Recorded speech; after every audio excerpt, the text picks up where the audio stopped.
दोस्तों, आज हम हमारी सिलेक्शन वाली सीरीज के अंदर फर्स्ट ग्रेड बायोलॉजी के अंदर एक शॉर्ट टॉपिक, शॉर्ट कॉन्सेप्ट हमारा स्लेवरी ग्लैंड का स्टडी करने जा रहे हैं। अक्सर स्लेवरी ग्लैंड का क्वेश्चन एग्जाम में आ जाता है, तो आज मैं आपको इस शॉर्ट कॉन्सेप्ट लेक्चर के अंदर पूरा स्लेवरी ग्लैंड अच्छे से याद करवा दूंगा। तो स्टार्ट करते हैं स्लेवरी ग्लैंड। ओके,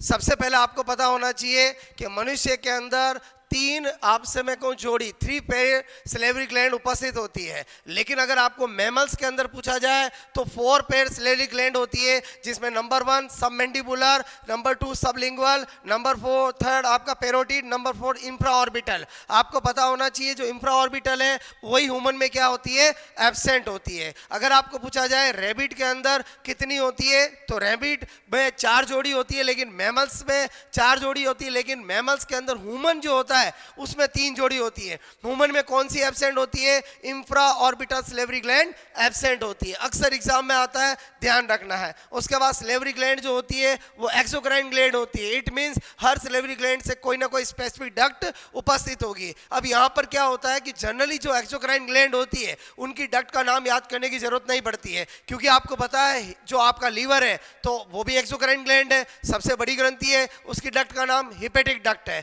तो नाम से पता चल जाता है। लेकिन जो स्लेवरी ग्लैंड है उनकी डक्ट के नाम याद रखना पड़ता है, क्योंकि वो साइंटिस्ट के नाम पर है और अक्सर एग्जाम में पूछा जाता है। तो वो हम नेक्स्ट स्टडी करने जा रहे हैं। मैंने कहा यहाँ पर एक मैंने चार्ट बताया है जिसके अंदर मैंने स्लेवरी ग्लैंड के नाम बताए, स्पेसिफिक डक्ट बताई, उनकी पोजीशन बताई है। यहाँ पर सबसे पहला मैंने लिखा सब मैंडिबुलर, जिसका दूसरा नाम सब मैक्सिलरी भी होता है। उसकी जो डक्ट होती है उसका नाम होता है वाटन्स नलिका। क्या होता है बोलो, वाटन्स नलिका। क्लियर। और ये अपर और लोअर जंक्शन पर ये स्लेवरी ग्लैंड उपस्थित होती है। ऐसे ही मैंने कहा सब लिंगुअल की जो डक्ट होती है उसका नाम होता है रिवीनियस डक्ट। बोलो रिवीनियस नलिका। ओके, और उसको कहां पर होती, बिलो टंग, नाम से पता चल रहा सब लिंगुअल।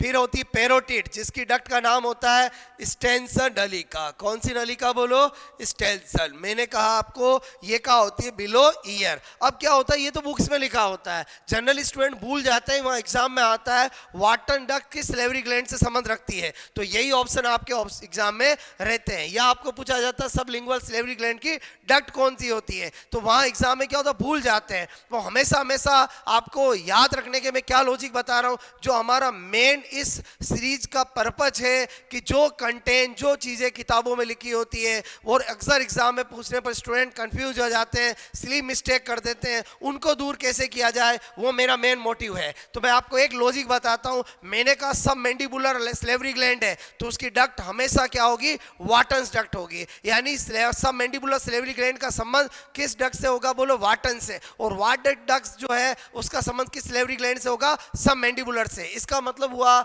इसको हम ध्यान कैसे रख सकते हैं, मैंने कहा ठीक ऐसे ही बोलो व्यवहारिक जीवन में कुछ शब्द ऐसे होते हैं जिनमें एक का नाम लूं तो दूसरा आता है। जैसे मैंने बोला मेन, तो मेन का संबंध किससे होता है, वुमन से, तो इसका मतलब हुआ सब मैंडिबुलर की डक्ट कौन सी होगी, वाटन्स होगी। या सब मैक्सिलरी की पूछे तो कौन सी होगी, वाटन्स होगी। इसी तरह से मैंने कहा जब जब हम लेफ्ट वर्ड बोलते हैं तुरंत हमारा राइट आता है, तो इसका मतलब हुआ ये मैंने क्या बोला, लेफ्ट, तो लेफ्ट की डक्ट कौन सी है, बोलो राइट है। क्लियर। तो आपने देखा मेन वुमेन से सेटिंग हो गई, लेफ्ट राइट हो गया। अगर एग्जाम में पूछा जाए रिवीनियस डक्ट किस स्लेवरी ग्लैंड की होती है, तो आप जानते हो कि राइट का संबंध किससे होगा, लेफ्ट से, और सब लिंगुअल आप टिक कर दोगे क्योंकि सब तो दोनों में ही कॉमन है। क्लियर। फिर मैंने कहा पेरोटिड, आपको पता है आप अच्छे से स्टडी करते हो तो ही पास होते हो, तो मैंने कहा पेरोटिड की क्या होती है, स्टेंसन। इस तरह से ध्यान रख सकते हो, और ये तो आपको वैसे ही पता चल जाता है। अब आता है कि इनमें सबसे बड़ी कौन सी है, सबसे छोटी कौन सी है, तो आपको पता होना चाहिए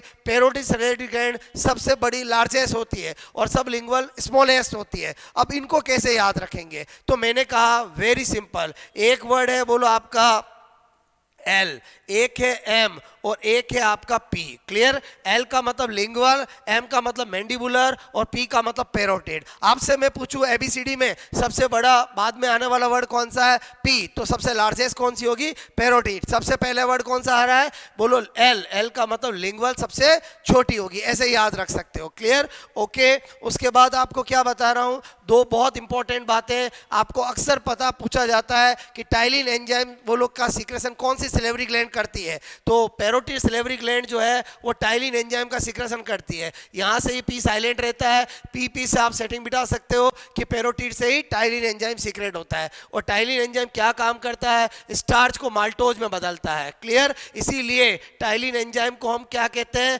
बोलो स्लेवरी एमाइलेज। क्या कहा जाता है? स्लेवरी एमाइलेज भी कहा जाता है। इसी तरह से जो पैरोटिड ग्लैंड होती है, बोलो स्लेवरी ग्लैंड होती है, बच्चों में कभी कभी उसमें वायरस का संक्रमण होने पर मप्स डिजीज, जिसको हिंदी में कनफड़े रोग, बोलो कनफड़े रोग कहते हैं, वो हो जाता है। क्लियर? ओके। तो आई होप आपको मैंने जो स्लेवरी ग्लैंड बोलो शॉर्ट कॉन्सेप्ट में बताया वो जरूर आपको पसंद आया होगा। कमेंट्स करके बताएं और इसी तरह से डॉक्टर मेहता क्लासेस के यूट्यूब चैनल पे बने रहें। आपको अच्छे अच्छे कॉन्सेप्ट बोलो बायोलॉजी के मिलते रहेंगे। Okay, best of luck.